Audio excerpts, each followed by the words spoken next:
নমস্কাৰ, মই কেৰালাত আছোঁ। এটা সৰু সুৰা কোম্পানীত মই কাম কৰি আছোঁ।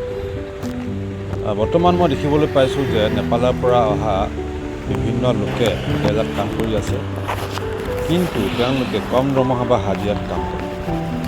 তেওঁলোকে বিভিন্ন ধৰণৰ সৰু সুৰা কাম যেনে মেকানিকেল, ইলেক্ট্ৰিকেলৰ পৰা আৰম্ভ কৰি চিকিউৰিটি গাৰ্ড, চকীদাৰ আদি যিবিলাক কাম আছে তেওঁলোকে অতি কম দৰমহাতে কাম কৰে।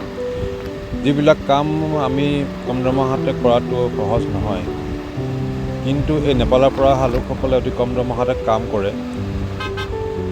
তেওঁলোকে কেনেকৈ এইদৰে কম দৰমহাতে কাম কৰি ঘৰ চলাই সেইবোৰ বুজি নাপাওঁ। কিছুমান লোকে কোৱা মতে আমাৰ ভাৰতৰ যি টকা সেইটো নেপালত দুগুণ হৈ যায়। অৰ্থাৎ এই নেপালী লোকসকলে ভাৰতৰ পৰা যি টকা উপাৰ্জন কৰে সেয়া নেপাললৈ পঠিয়ায় আৰু তাত গৈ দুগুণ হৈ যায়, কাৰণ ভাৰতীয় টকাৰ মূল্য নেপালত বোলে বেছি। কিন্তু আমাৰ অৱস্থা কি হ'ব? আমিতো ভাৰতীয় হয়, যদি আমি কম দৰমহা পাওঁ আমি কেনেকৈ ঘৰ চলাম? আমাৰতো আৰ্থিক অৱস্থা বেয়া হৈ যাব।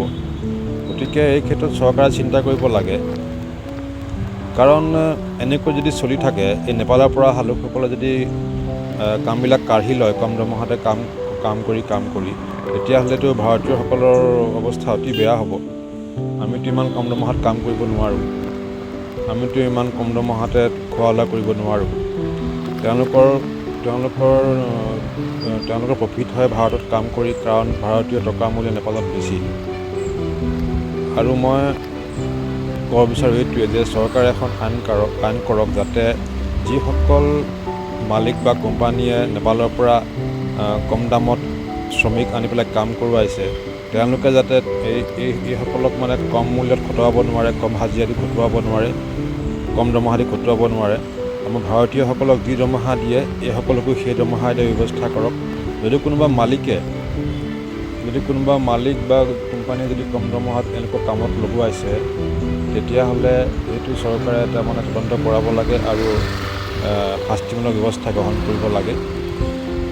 আৰু এখন আইন বনাওক যাতে যিমানবিলাক মালিক আছে তেওঁলোকক কাম কৰোৱা লোকসকলক বা কৰ্মচাৰীসকলক চেলাৰী শ্লিপ দিয়ে, যাতে গম পোৱা যায় কিমান টকা হাজিৰা দিছে, কিমান টকা দৰমহা দিছে।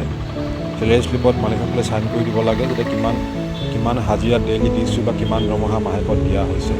গতিকে এনেকুৱা ধৰণৰ ব্যৱস্থা কৰিলে চৰকাৰৰ হাতত প্ৰমাণ থাকিব, বা যিসকলে কম হেৰিত কাম কৰোৱাইছে তেওঁলোকক ধৰিব পৰা যাব যে তোমালোকে কিয় কম দৰমহাত কাম কৰিছা বা কম হাজিৰাত কাম কৰিছা।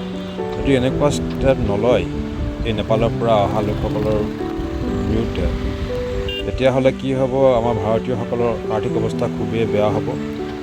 এতিয়া মই আহিছোঁ অসমৰ পৰা কাম কৰিবলৈ বহিৰাজ্য, এটা ভাল দৰমহা পাম বুলি। যদি ভাল দৰমহা নাপাওঁ, এই নেপালী লোকসকলে কম দৰমহাতে কাম কৰে, মই কৰিবলৈ বাধ্য হ'ম, কিন্তু মোৰ ঘৰ চলিব কেনেকৈ?